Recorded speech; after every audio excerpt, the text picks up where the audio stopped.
Assalamualaikum warahmatullahi wabarakatuh. Saya Genga Priyanti, kelas RA 18 Manajemen dengan nomor induk mahasiswa 2234313. Di sini saya akan menjelaskan lingkungan kerja dalam perilaku keorganisasian dengan mata kuliah perilaku keorganisasian. Yang pertama, ada pengertian perilaku keorganisasian. Perilaku keorganisasian adalah studi tentang bagaimana cara individu dan kelompok berperilaku di dalam sebuah organisasi. Ini meliputi pemahaman mengenai interaksi sosial, motivasi, komunikasi, kepemimpinan, dan dinamika kelompok yang mempengaruhi kinerja dan efisiensi organisasi. Tujuan utamanya adalah untuk mengidentifikasi cara-cara untuk meningkatkan efektivitas kerja, kesejahteraan karyawan, dan pencapaian tujuan organisasi. Untuk yang kedua, pengertian lingkungan kerja dalam perilaku keorganisasi. Lingkungan kerja dalam konteks perilaku keorganisasian merujuk pada semua sistem elemen fisik, sosial, dan psikologis yang mempengaruhi perilaku karyawan di tempat kerja. Ini mencakup yang pertama ada lingkungan fisik, tata letak kantor, fasilitas, kondisi kerja seperti pencahayaan, kebisingan, dan kenyamanan. Yang kedua ada lingkungan sosial, hubungan antar karyawan, budaya organisasi, dan dinamika kelompok. Yang ketiga ada lingkungan psikologis, persepsi karyawan tentang pekerjaan mereka, stres, motivasi, dan kepuasan kerja. Yang ketiga, teori lingkungan kerja dalam perilaku keorganisasian. Beberapa teori yang relevan terkait dengan lingkungan kerja dalam perilaku keorganisasian meliputi beberapa teori. Yang pertama ada teori lingkungan fisik. Teori ini menekankan bagaimana faktor-faktor fisik seperti tata letak, pencahayaan, dan kebisingan mempengaruhi produktivitas dan kesejahteraan karyawan.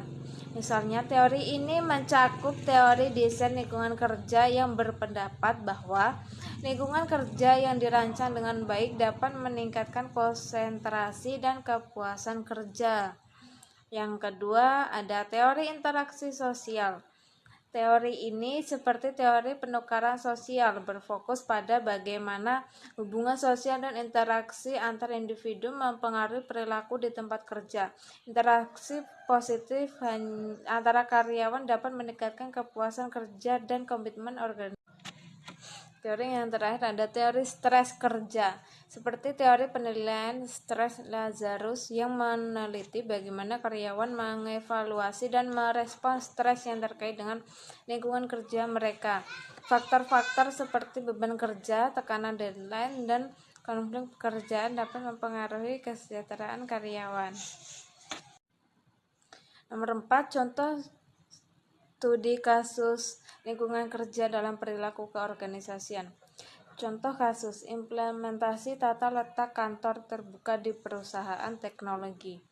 Masalah: sebuah perusahaan teknologi besar memutuskan untuk mengubah tata letak kantornya dari ruang pribadi ke ruang terbuka untuk meningkatkan kolaborasi dan komunikasi antar tim. Selanjutnya, temuan. Setelah beberapa bulan, perusahaan menemukan bahwa meskipun kolaborasi meningkat, tingkat gangguan juga tinggi, yang menyebabkan penurunan produktivitas individu dan peningkatan stres di kalangan karyawan. Solusi: perusahaan kemudian menyesuaikan ruang terbuka dengan area khusus untuk berfokus individu dan ruang privat. Mereka juga memperkenalkan kebijakan waktu tenang untuk mengurangi gangguan. Yang terakhir, hasil penyesuaian ini membantu mengurangi gangguan, meningkatkan kepuasan kerja, dan tetap memfasilitasi kolaborasi yang baik. Yang nomor 5, implikasi praktis lingkungan kerja dalam perilaku keorganisasian. Implikasi praktis dari pemahaman lingkungan kerja dalam perilaku keorganisasian meliputi: yang pertama ada desain lingkungan kerja, menyediakan Lingkungan kerja yang ergonomis dan nyaman dapat meningkatkan produktivitas dan kepuasan karyawan.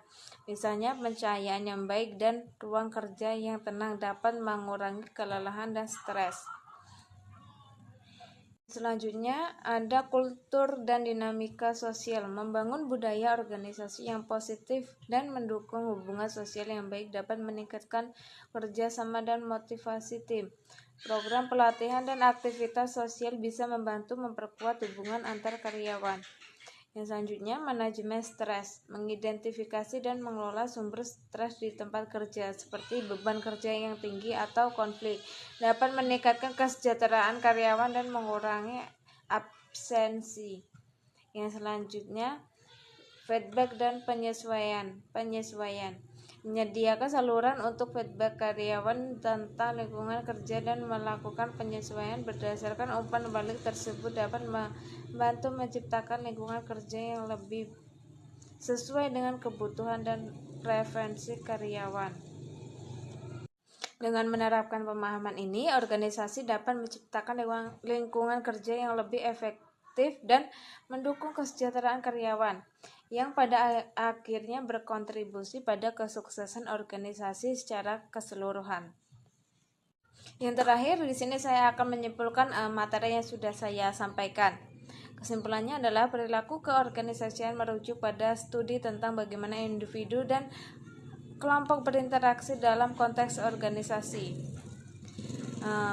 Ini mencakup analisa cara-cara orang berperilaku di tempat kerja, baik dalam hal kinerja, motivasi, komunikasi, kepemimpinan, dan dinamika kelompok. Materi yang kedua yaitu ada kompensasi dalam perilaku keorganisasian.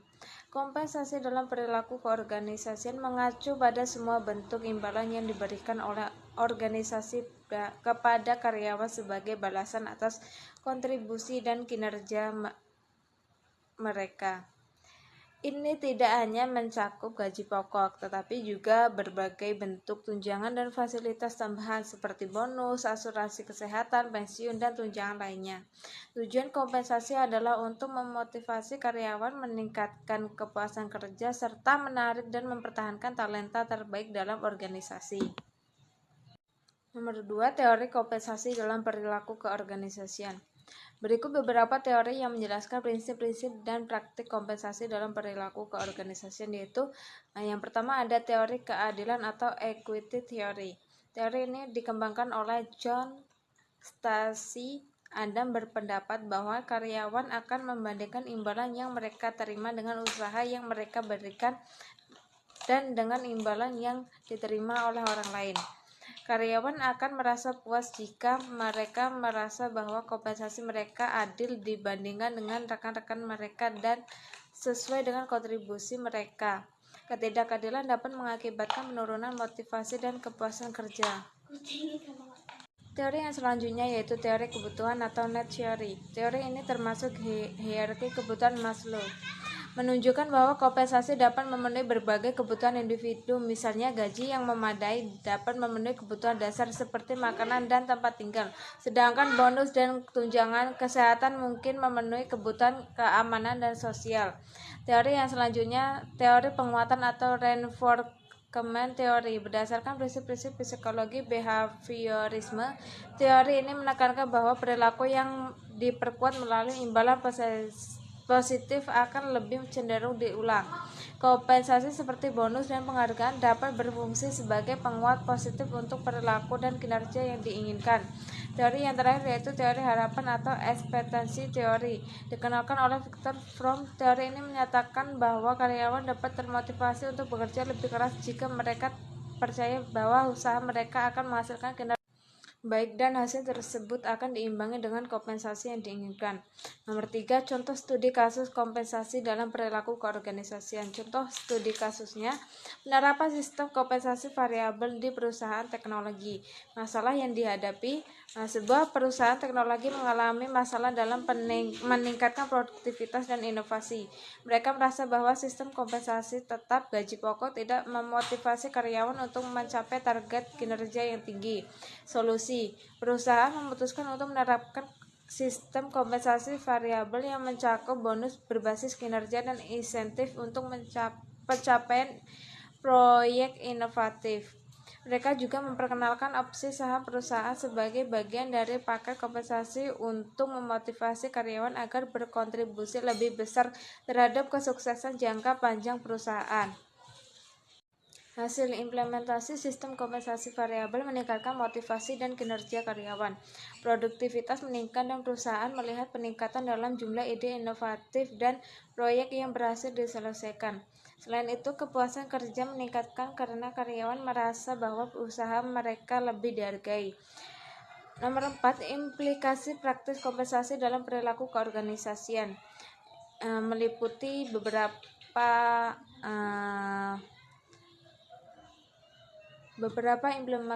implikasi praktis dari kompensasi dalam perilaku keorganisasian. Yang pertama ada motivasi dan kinerja.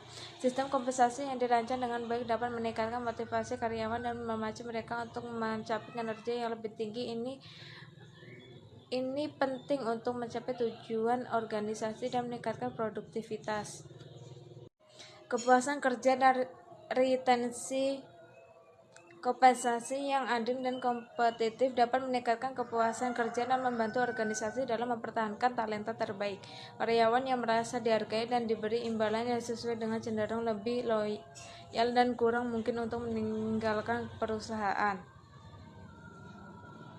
Keseimbangan kinerja dan imbalan. Penggunaan sistem kompensasi berbasis kinerja seperti bonus dan insentif dapat membantu menyelaraskan kepentingan karyawan dengan tujuan organisasi. Ini memastikan bahwa karyawan diberi penghargaan sesuai dengan kontribusi mereka terhadap hasil organisasi.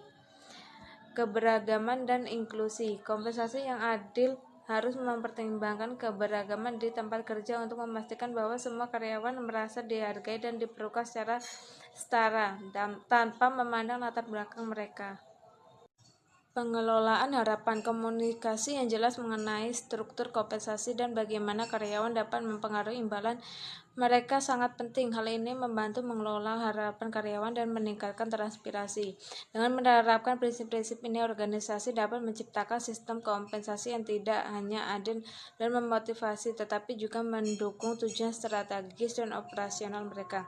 Dalam materi yang kedua ini, saya menyimpulkan bahwa kompensasi dalam perilaku keorganisasian mengacu pada semua bentuk imbalan yang diberikan oleh organisasi kepada karyawan sebagai balasan atas kontribusi dan kinerja mereka. Saya akhiri, wabillahi taufiq hidayat. Wassalamualaikum warahmatullahi wabarakatuh.